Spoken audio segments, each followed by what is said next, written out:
L'heure est grave. Un activiste vient de confiner la mort de Alassane Draman Ouattara aujourd'hui. Actuellement, c'est gâté. Regardez la vidéo. Vous commencez. La famille qui connaît ce jeune-là, on va l'écouter et puis après on va décor. Le karma a enfin pris sa cible. Les amis, Ouattara, c'est terminé. La personne qui va dire en Côte d'Ivoire, j'ai vu Ouattara, j'ai vu le président Ouattara, c'est comme ça, c'est comme ça. Il peut se remonter. Les amis, information sur les dernières minutes. Hier, j'étais à une conférence. Et dans la conférence, j'ai rencontré quelqu'un là. Il m'a cassé tous les papous. Il m'a cassé tous les papous. C'est lui Ouattara là. Il a décompte vivant. C'est comme il est décompte vivant. C'est comme Thomas Safarouane, mais à Yorubet pour la c'est-à-dire qu'à Tapour, il faut qu'avoir tout était pour lui. C'est-à-dire, de son vivant, il priait déjà. Donc sa femme s'est éloignée de lui, tout le monde s'est éloigné de lui, ils sont mis dans un endroit là-bas, et c'est là-bas, il a rendu. C'est compliqué les amis, hein. C'est vraiment compliqué. Donc Ouattara c'est terminé. Dans pas longtemps, les Ivoiriens voulaient sourire. Ça fait pitié. Hein. Tellement qu'il t'a fait du tort aux Ivoiriens, tellement qu'il t'a fait du sale aux Ivoiriens, tellement qu'il t'a torturé les Ivoiriens, tellement qu'il t'a manipulé les Ivoiriens. Tu es venu mélanger Côte d'Ivoire comme ça, comme un plat de garba. Mais t'inquiète pas. Ceux qui ne mangent pas piment, ceux qui ne mangent pas le condiment là, la manière dont vous les triples les enlever dans les garbes là, c'est comme ça, on va vous trier comme ça pour vous enlever. Vous les apatrides, on va vous trier comme ça pour vous enlever. À bon entendeur, salut. Les amis, Ouattara c'est terminé. Celui qui dit les ici, Abelvia, tous ces toits, Ouattara c'est terminé. À bon entendeur, salut. Alors la famille, où se trouve Alassane Draman Ouattara? Ce matin-là, le gouvernement moribond de Draman Ouattara vient d'annoncer son agenda. Ils veulent encore nous donner du boulot.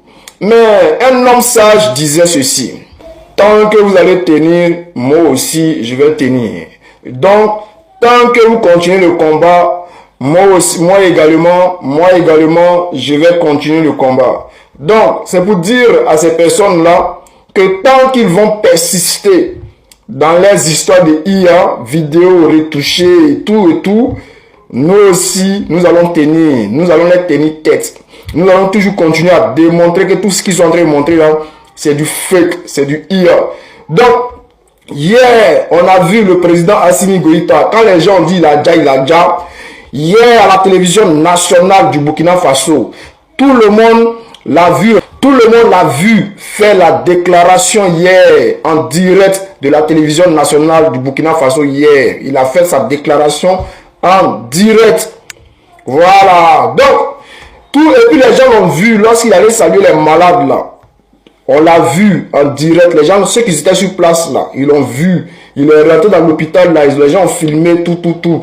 C'était pas du montage, c'était pas du IA, c'était bien réel. Il allait vers les malades, il les a salués. Ceux qui ont, les passants, les quoi, les malades dans l'hôpital, là, tout le monde l'a vu.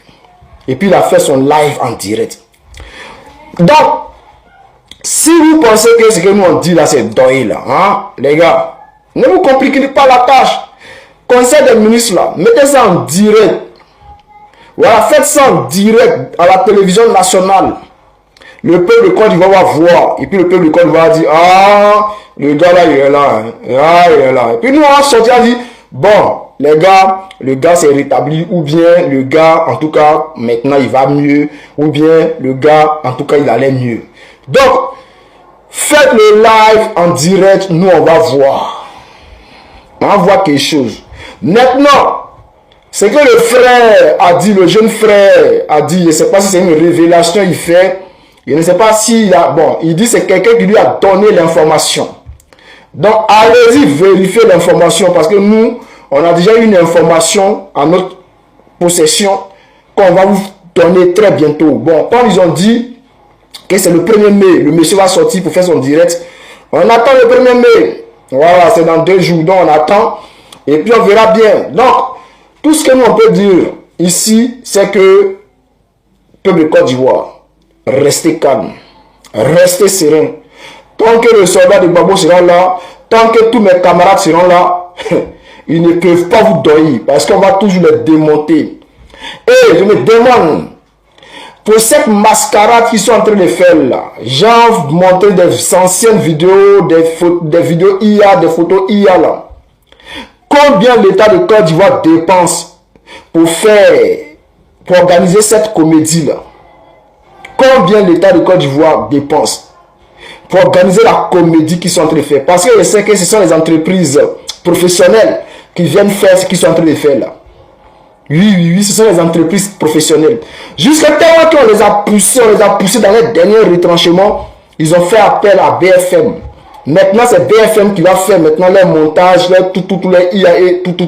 Bon, le patron de BFM, maintenant, il sera en collaboration avec les techniciens de BFM TV. Voilà, les techniciens de BFM TV, c'est ceux-là qui vont faire maintenant les montages IA là. Donc, nous, là, on regarde. La famille, restez serein. On vient vers eux. Adon Draman Ouattara est couché. Adon Draman Ouattara, il est couché. Donc vous nous donnez raison. Vous commencez à nous donner raison. Mais pourquoi vous nous attaquez alors? Pourquoi on informe la population que Draman est couché et vous nous attaquez? Famille, on va écouter ici les révélations d'un communicant proche de Ténèbres Ibrahima Ouattara. Oui, il a tout dévoilé. On dit la chose vient vers vous, ne vous pressez pas. Écoutons-le. Et à toutes, comme vous le constatez, je ne suis pas présenté sur les réseaux. Vous me connaissez déjà, dans vos téléphones, dans vos ordinateurs, un peu partout sur les réseaux. Voilà. Concernant le vice-président de la République de Côte d'Ivoire, M. Témoko Mélié, j'ai l'impression qu'il ne peut pas assumer l'intérim de ce poste. Parce que le vice-président de la République de Côte d'Ivoire, je ne vois même pas quel est le rôle qu'il joue. Son Excellence, M. Ténèbres Ibrahima, le ministre de la Défense, est obligé d'assumer l'intérim. Parce que son Excellence, M. le Président Alassane Ouattara, très convalescent. Parce que son Excellence, M. le Président Alassane Ouattara, très convalescent. Je vous ai dit le jour où ces gens-là sortent pour vous dire que Draman Ouattara a mal à la dent, c'est que Draman Ouattara il est couché. Si ces gens-là sortent pour vous dire Draman Ouattara a mal à la dent ou bien il a mal à la tête là, c'est que Mogola est couché. Voilà, et c'est ce qui est en train d'arriver. Annoncer la nouvelle à la population. Oui, les gens sont en train de se préparer pour placer tous leurs pions avant d'annoncer. Mais il dit Mogola est couché. Non, ça, il n'y a rien à faire. On dit, nous là, l'information est vérifiée, Mogola est couché. Et maintenant, ils sont en train de sortir un à un. Mais, famille, moi je demande déjà à la population de se mobiliser. Parce que ce qui va venir après, c'est pas du jeu. Donc mobilisez-vous. Restez sur vos gardes. Restez sur vos gardes. Voilà, merci de partager la vidéo. De quoi souffre le tyran ivoirien Alassane Draman Ouattara? C'est cette question que nous affrontons dans ce sujet du dimanche 29 mars 2026. Évidemment, avant toute chose, il conviendrait de se fixer un certain nombre de règles et de précautions. J'entends déjà les voix d'orfraie de la sainte conscience bien pensante du régime du RHDP en Côte d'Ivoire dire que votre serviteur s'attaque à un vieillard malade et que cela, eh bien, ne sied pas aux normes de la tradition africaine, aux normes de la morale, aux normes de la conscience. Et que le simple fait même de surfer sur la maladie d'Alassane Draman Ouattara serait une véritable offense à la coutume, à la tradition, une offense à la civilisation. Mais c'est une objection qui est nulle et de nul effet. Pour quelle raison?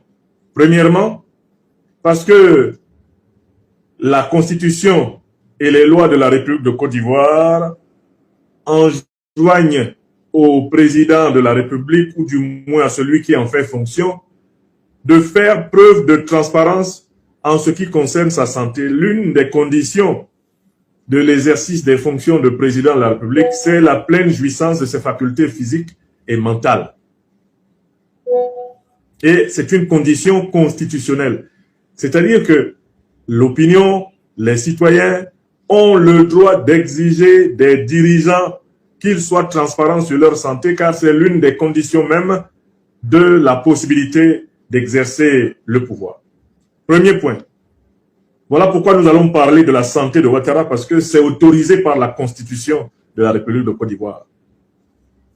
Deuxième point important, nous allons parler de la santé d'Alassane Dramane Ouattara, parce que lui-même, Alassane Dramane Ouattara ne s'est jamais gêné pour parler de la santé des autres dirigeants, qui plus est des autres présidents ivoiriens. Je mets devant vous ici une preuve.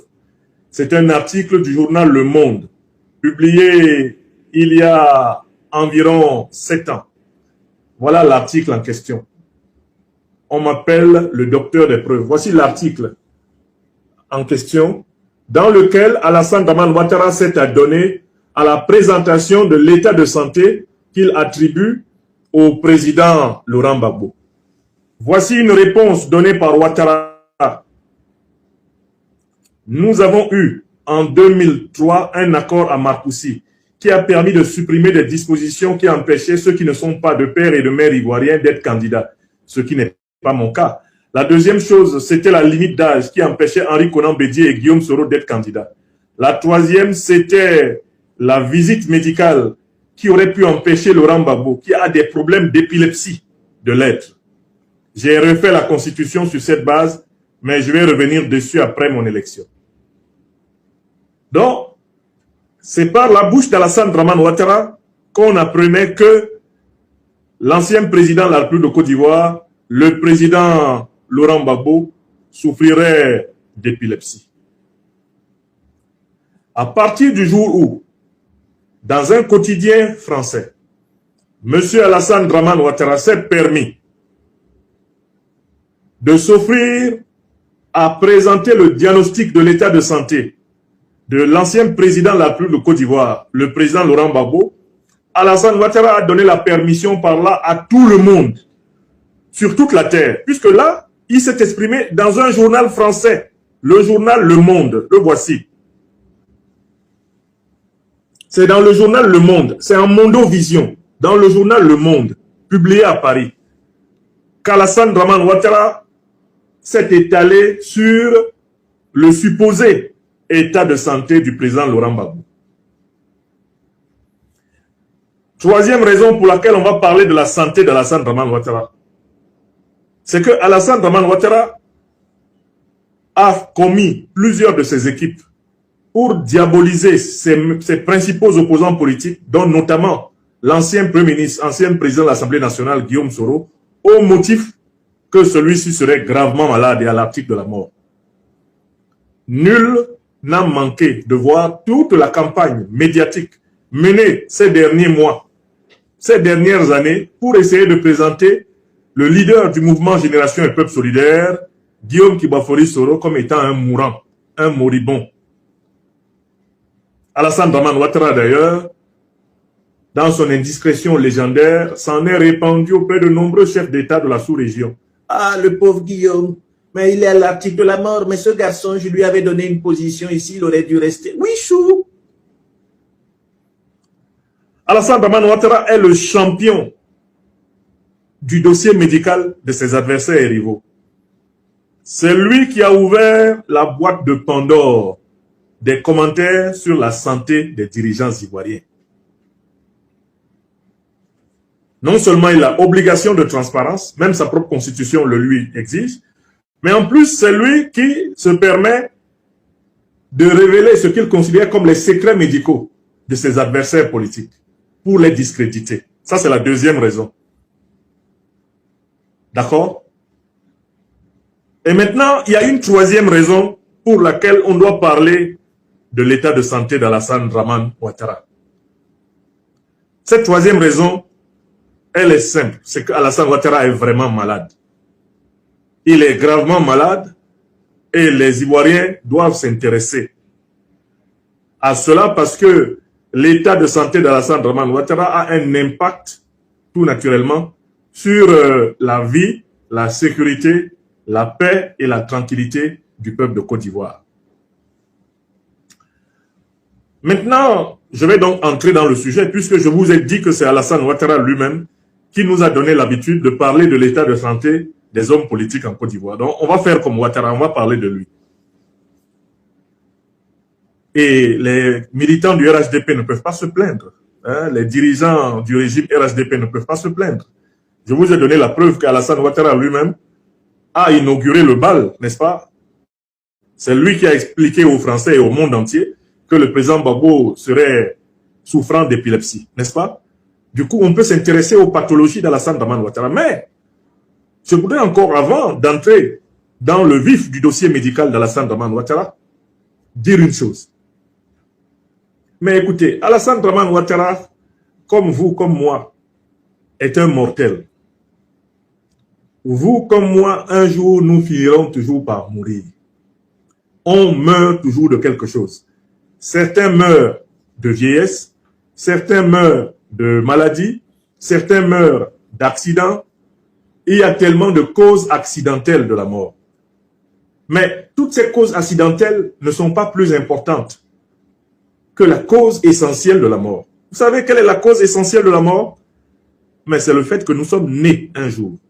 Comme le disait Maître Eckhart, comme le disait Émile Cioran, comme le disait Martin Heidegger. Mais le principal handicap de l'existence, c'est l'inconvénient d'être né. Du seul fait que nous sommes nés, c'est-à-dire que nous sommes sortis de la plénitude originelle de Dieu, nous connaîtrons nécessairement la mort qui est le processus inverse de la naissance, mais en même temps la copie de la naissance. Car mourir, c'est mourir ici-bas dans l'espoir de renaître au-delà, alors que naître, c'est mourir au-delà dans l'espoir, eh bien, de vivre ici-bas. La naissance est l'inverse de la mort. Car lorsque nous naissons sur terre, nous mourons dans le monde des esprits auquel nous cessons d'appartenir pour devenir des humains. Et quand nous mourons sur terre, eh bien, si telle est la volonté de notre Créateur, nous rejoignons le monde des esprits en abandonnant la forme physique qui nous a permis de vivre sur la terre. Donc, en fait, si vous comprenez très bien ce que j'essaie d'expliquer, toute naissance est une mort et toute mort est potentiellement une naissance. Voilà le mystère profond. Voilà le jeu de la vie et de la mort que le Tout-Puissant Créateur a conçu pour nous, qui sommes tous donc des mortels. Cette émission n'a pas pour but de se moquer de M. Alassane Ouattara parce qu'il est mortel. Parce que si nous nous moquions d'Alassane Ouattara parce qu'il est mortel, nous nous moquerions par là même de nous-mêmes, ce qui serait absurde. On ne peut pas se moquer de quelque chose dont on est soi-même, par définition, tributaire. Moi, vous, nous tous, dès lors que nous sommes nés, un jour nous allons mourir. Heidegger l'a formulé, dès qu'un homme naît, le verbe naître, il est assez vieux pour mourir. Donc, mon intervention ce dimanche 29 mars 2026 ne consiste pas à me moquer de la mortalité de mon semblable humain Alassane Ouattara. Non! Mon intervention consiste d'abord à lui rendre son procédé en décrivant toutes les maladies qu'on connaît de lui. Ça, c'est un. Et deuxièmement, à montrer que ce ne sont même pas ces maladies physiques dont Alassane Ouattara souffre. Maladies physiques dont tous les êtres humains peuvent souffrir, dont beaucoup d'autres êtres humains souffrent. Ce n'est même pas cela qui nous intéresse au fond. C'est une maladie qui est plus profonde, dont Alassane Ouattara souffre, et une maladie qui fait souffrir tout le peuple ivoirien et qui fait souffrir l'ensemble des peuples africains en lutte pour leur souveraineté. Cette maladie-là est beaucoup plus incurable, elle est beaucoup plus dangereuse, elle est beaucoup plus apocalyptique, et c'est de cette maladie que nous voulons guérir. Nous voulons que le peuple de Côte d'Ivoire guérisse de cette maladie-là, dont je vais vous parler. Donc, on va commencer par les maladies apparentes d'Alassane Dramane Ouattara, que nous allons distinguer de sa maladie essentielle. Car en fait, Alassane Ouattara a des maladies apparentes. Ce sont ses maladies physiques. Mais ce que les gens ne voient pas, c'est qu'Alassane Ouattara souffre d'une maladie essentielle. C'est une maladie métaphysique. Donc, dans la suite de mon propos, je vais d'abord vous décrire les maladies apparentes de Ouattara.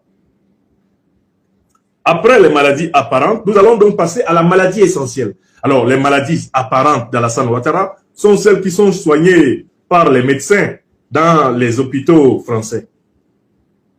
D'autant plus que, comme vous le savez très bien, Alassane Dramane Ouattara a choisi de ne jamais se faire soigner dans les hôpitaux de Côte d'Ivoire. Lui qui prétend avoir modernisé la Côte d'Ivoire et l'avoir hissé à la dimension de la Suisse, Alassane Dramane Ouattara est incapable de se rendre à l'hôpital à Abidjan, de se confier à des médecins ivoiriens pour traiter ses pathologies physiques.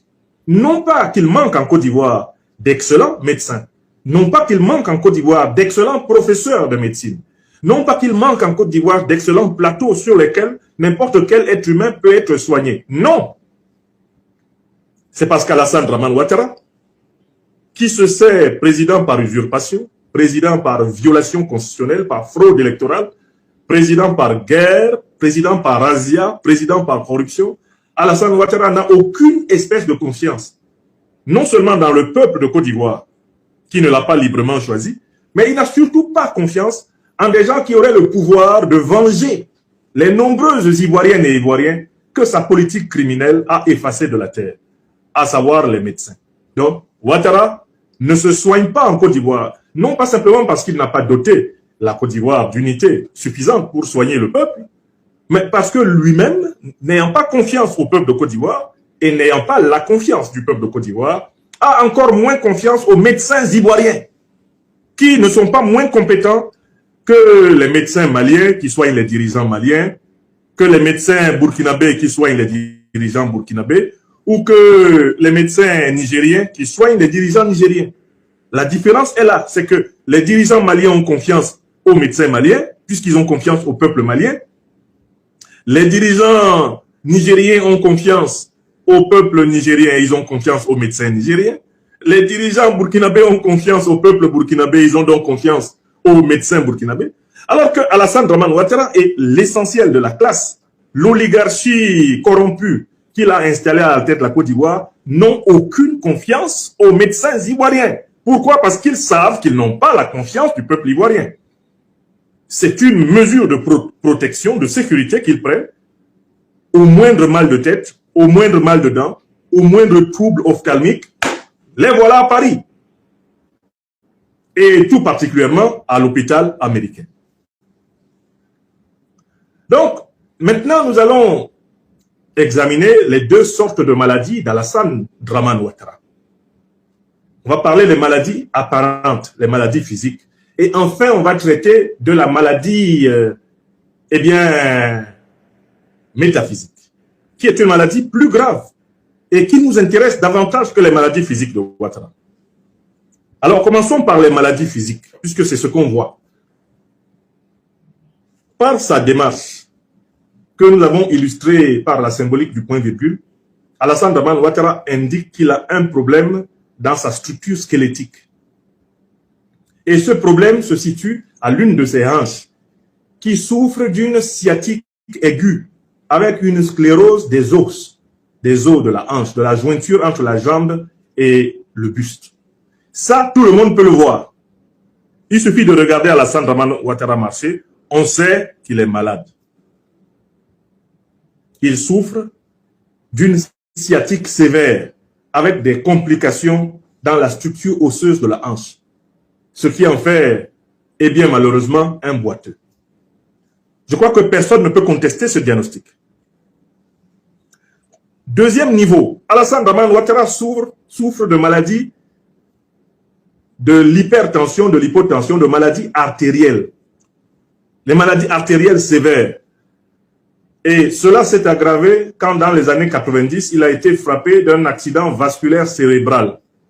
C'est cet accident vasculaire cérébral qui explique la paralysie faciale d'une partie de son visage.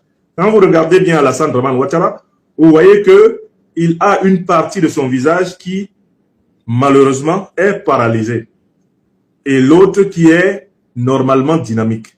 C'est la trace classique d'un accident vasculaire cérébral.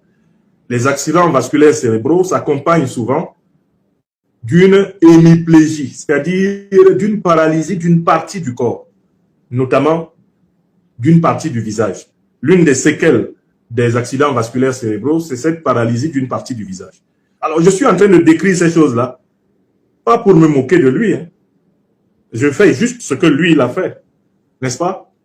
Puisqu'il a révélé l'état de santé du président Laurent Gbagbo, il nous a tous autorisés à parler de son état de santé de la même façon. Ne faites point aux autres ce que vous ne voudriez point que les autres vous fassent. Puisqu'il a envoyé ses communicants pérorer sur le soi-disant état donc de santé du président Guillaume Kibafori Soro, qu'il nous soit permis de servir le RHDP, de leur montrer que le dossier médical de leur leader, lui, vraiment, il n'a aucun secret pour nous. On n'a rien besoin d'inventer. Tout le monde regarde Alassane Dramane Ouattara et sait que c'est un grand corps malade.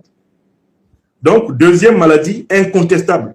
Alassane Ouattara souffre donc de maladie de l'hypertension artérielle et il a été victime à plusieurs reprises d'accidents vasculaires cérébraux. La preuve incontestable de cela, c'est la paralysie de la moitié de son visage. On passe à une troisième maladie. En raison de ces troubles vasculaires cérébraux, Alassane Dramane Ouattara a donc eu une perturbation de la fonction cardiaque, ce qui l'oblige à bénéficier d'une assistance cardiaque. Et cette assistance cardiaque se fait notamment par l'installation de stents, c'est-à-dire de dispositifs techniques facilitant l'alimentation du cœur en sang et l'expulsion du sang carbonisé du cœur. Alassane Ouattara porte donc en lui plusieurs stents, des stents, qui peuvent être introduits par la voie artérielle dans le cœur ou par une opération. Ça, c'est la troisième pathologie de Ouattara. Voilà pourquoi c'est un individu médicamenteux, c'est-à-dire qui est constamment sous comprimé pour réguler les flux en lui. Quatrième pathologie incontestable d'Alassane Dramane Ouattara, il a souffert de nodules potentiellement cancéreux à la base du cou. Et ces nodules étaient placés dans la gorge, ce qui d'ailleurs explique une partie de sa difficulté à prononcer. Vous voyez bien qu'il a une difficulté à prononcer parce qu'il a eu des problèmes ici au niveau du cou. Des problèmes de nodules qui ont été opérés. Ceux qui connaissent Alassane Dramane Ouattara peuvent voir très aisément les traces de chirurgie, de nodules cancéreux à la base de la gorge qu'il a déjà subi. Ça, c'est le quatrième élément incontestable du dossier médical de Ouattara. Est-ce qu'on peut résumer? Est-ce qu'on peut résumer les éléments incontestables de l'état de santé d'Alassane Ouattara? 1. Des problèmes physiques avec une maladie sciatique sévère et une sclérose des os du squelette sur sa hanche. C'est pour ça qu'il marche, pour ainsi dire en point virgule. Deuxième maladie incontestable, des maladies cardiovasculaires avec de nombreux phénomènes d'accidents vasculaires cérébraux traduits par une hémiplégie faciale. Deuxième pathologie. Troisième pathologie, conséquence de la précédente, assistance cardiaque artificielle régulière.